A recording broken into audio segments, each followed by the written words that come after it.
సాధారణంగా బ్యాంక్ అనగానే మనకి ఏం గుర్తొస్తుందంటే బ్యాంకులలో డబ్బులు దాచుకోవాలి లేదా బ్యాంకుల బంగారం దాచుకోవాలి. సో బ్యాంక్ అనేది కొంత లావాదేవీలకు ఉపయోగించుకోవాలనేటువంటిది మనకు గుర్తొస్తుంది. సో మరీ ముఖ్యంగా ఇవాళ రేపు చాలా బ్యాంకులు వచ్చినాయి దేశం మీద. మనం చెప్పలేని బ్యాంకులు పేర్లు కూడా గుర్తుపట్టలేని బ్యాంకులు చాలానే ఉన్నాయి. సరే, ఏ బ్యాంక్ వచ్చినా ఆ ఊర్లోనో ఆ మండల కేంద్రంలోనో లేదా ఆ జిల్లా కేంద్రంలోనో వాళ్ళకు ఉన్నటువంటి వెసులుబాటును బట్టి అక్కడికి పోతారు, ఆ బ్యాంకులో వాళ్ళు చేసేది చేస్తుంటారు. కానీ ఇప్పుడు నేను చెప్పబోయేటువంటి వార్త ఒకసారి చూడండి, దీనికి నవ్వాలన్నా ఏడవాలన్నా ఏం చేయాలన్నా అర్థం కానటువంటి పరిస్థితి. సో బ్యాంకులు ఏం చేసినంటే, వాస్తవానికి బ్యాంకుల బంగారం డబ్బులు ఎందుకు దాచుకుంటారు? సరే, డబ్బుల విషయం ఒకసారి పక్కన పెడదాము. బంగారం ఎందుకు దాచుకుంటారా అని అంటే, సరే వాళ్ళ ఇంట్లో ఎక్కువ బంగారం ఉంటే ఇంట్లో దొంగలు పడతారేమో అని చెప్పేసి బ్యాంకులో పెట్టుకుంటారు కొంతమంది, ఒక వర్గం. ఇంకో వర్గం ఎట్లుంటుంది అంటే, వాళ్ళ దగ్గర ఉన్నటువంటి చిన్న చిత్కా తులమో 2 తులాలో 5 తులాలో, ఇకంతే మధ్యతరగతి కూడా 5-10 తులాల కంటే ఎక్కువ ఉండదు అనుకుంటే 5-10 తులాల వరకు ఏం చేస్తారంటే, డబ్బులు అవసరం పడ్డోళ్ళు బ్యాంకు ఆ బంగారం తీసుకొచ్చి బ్యాంకులో పెట్టి డబ్బులు వాళ్ళ అవసరానికి వాడుకుని తర్వాత వాళ్ళ డబ్బులు ఉన్నప్పుడు డబ్బులు కట్టి బంగారం తీసుకుపోతారు. సో ఇది వాస్తవమైనటువంటిది ఉంటది. కానీ అదే బ్యాంకులో మనం దాచిన బంగారాన్ని వేరే వాళ్ళు వచ్చి దొంగలించకపోతే వినడానికి ఆశ్చర్యంగా ఉంది కదా. బ్యాంక్ అంటేనే సేఫ్ కదా, బ్యాంక్ అంటేనే భద్రతకు మారు పేరు కదా. అదే బ్యాంకులో దొంగలు పడడం ఏంది, ఆ బ్యాంక్ నుంచి మన బంగారం ఎత్తుకుపోవడం ఏంది అనేటువంటి డౌట్ వస్తుంది కదా. ఒక్కసారి రండి, నేను మీకు చూపించే ప్రయత్నం చేస్తా. ఇది చూడండి, బ్యాంకులో దాచిన బంగారం మాయం, తీరా చూస్తే షాక్ ఆట. బ్యాంకుల బంగారం పెడితే ఎట మాయమవుతుంది? బ్యాంకుల బంగారం అంటే ఏదో సెల్ఫులను కిటికీలను పెట్టరు. బ్యాంకుల బంగారం అంటే దానికి ఒక సపరేట్ రూమ్ ఉంటుంది, దానికి ఒక 2-3 డోర్లు ఉంటాయి. ఆ 2-3 డోర్లు ఓపెన్ చేసి లోపల పోయినాక ప్రతిదానికి ఒక లాకర్ ఉంటుంది. ఆ లాకర్లో పెట్టి దానికి తాళాలు వేసి దానికి ఒక మేనేజరు, దానికి సీలింగు అంతా ఆగమాగం ఉంటుంది. ఆ కథ దాన్ని తీయడం అనేది ఓన్ కాదు. కానీ ఇక్కడ ఏం జరిగిందంటే, అట్లాంటి లాకర్లో పెట్టిన బంగారం మాయమైందట. ఏందనేది వివరాల్లోకి పోయి చూద్దాం రండి.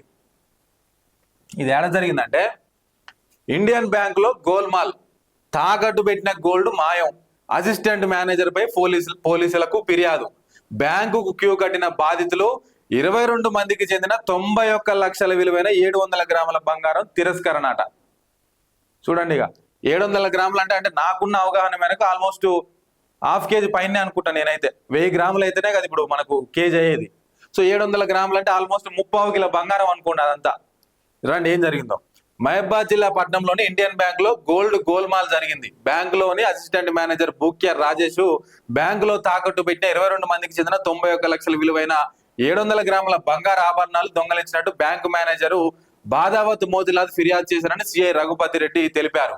సిఐ తెలిపిన కథనం ప్రకారం, ఇదంతా నేను చదివినా, ఇప్పుడు నేను మీకు చెప్పే ప్రయత్నం చేస్తారా. ఇక ఏమైందంటే, వీడు ఉన్నాడు కదా అసిస్టెంట్ మేనేజర్ బూక్య రాజేష్, మహబాద్ ఇండియన్ ఏం బ్యాంక్ ఇది, ఇండియన్ బ్యాంక్ లా ఆయన అసిస్టెంట్ మేనేజర్ గా పనిచేస్తున్నాడు. ఎవరు?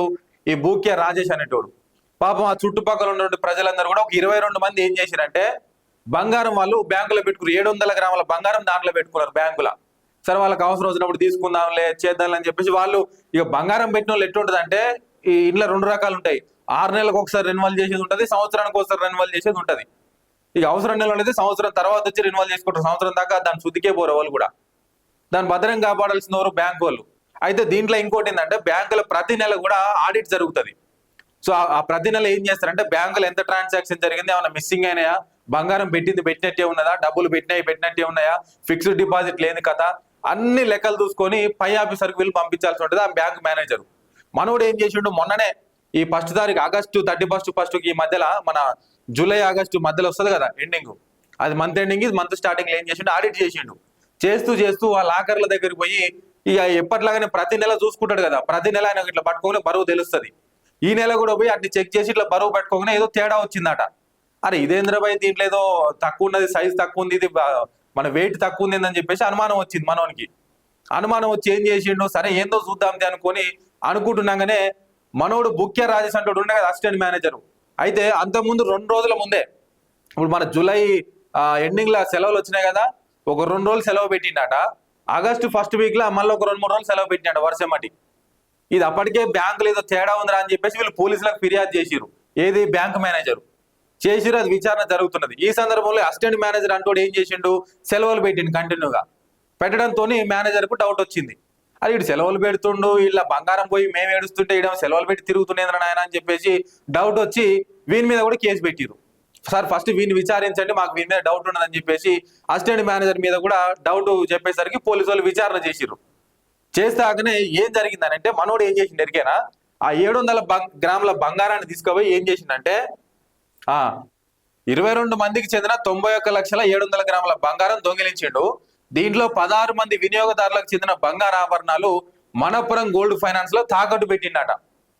16 మందికి అంటే 22 మందిలో 16 మంది బంగారాన్ని మనపురం గోల్డ్ ఫైనాన్స్ పెట్టి డబ్బులు తెచ్చుకున్నాడు.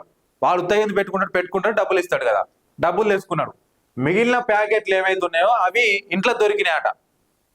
ఇంట్లో దొరకడంతో వాళ్ళ భార్య ఏం చేసింది, ఇగో నాయన మావాడు ఇట్లా చేసిండు బట్ అని చెప్పేసి ఆ బంగారం ప్యాకెట్లు తీసుకుపోయి ఆ మిగతా వాళ్ళే ఇచ్చేసింది. 16 మంది అంటే ఇక ఈ 4, 5, 6, మిగిలిన 6 బంగారం అయితే దొరికింది. 16 మంది ఏం చేసిండు, మనపురం గోల్డ్లో పెట్టిండు.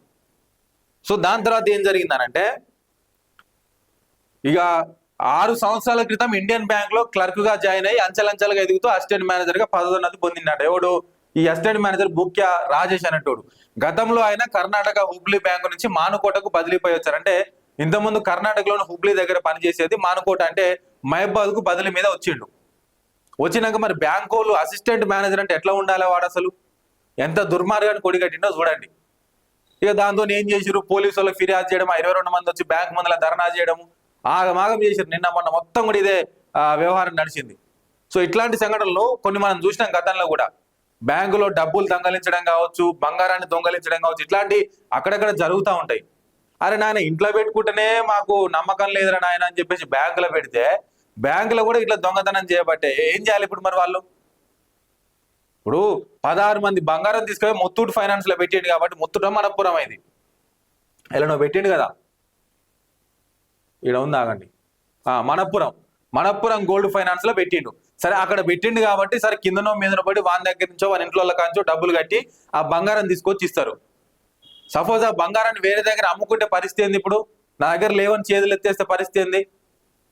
చూడండి ఎట్లా ఉన్నది అది. కాబట్టి ప్రజలారా, ఇప్పుడు ఇంట్లో పెట్టుకుంటే మనకు సేఫ్ లేకపోయా, బ్యాంకులో పెట్టుకుంటే కూడా సేఫ్ లేకపోయా, ఏడ పెట్టుకోవాలి మరిగా? బ్యాంకులో డబ్బులు వేసుకుంటున్నాం, సైబర్ క్రైమ్, ఆ క్రైమ్ అని ఈ క్రైమ్ అని చెప్పి వాడొకటి వీడొకటి ఫోన్ చేసి ఓటీపీలు అడిగి డబ్బులు దోసుకోబట్టే.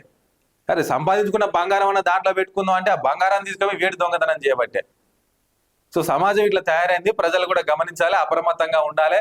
అంటే నమ్మకమైన నాణ్యమైనటువంటి బ్యాంకులలోనే మీరు మీ సేవలు దాంట్లో వినియోగించుకోండి. డబ్బులు కానీ, బంగారం కానీ, ఫిక్స్డ్ డిపాజిట్ కానీ ఏం పెట్టినా కూడా నమ్మకమైన నాణ్యమైనటువంటి బ్యాంకులలో పెట్టాలని చెప్పేసి ఈ వార్త ద్వారా మనకు స్పష్టంగా అర్థమవుతున్నది. సో ఇలాంటి మరిన్ని వీడియోస్ కోసం ఇప్పుడే మన ఛానల్ని లైక్, షేర్ అండ్ సబ్స్క్రైబ్ చేసుకోండి. ఒక నిమిషం. సో ఇలాంటి మరిన్ని వీడియోస్ కోసం ఇప్పుడే మన ఛానల్ని లైక్, షేర్ చేసుకొని సబ్స్క్రైబ్ చేసుకోండి.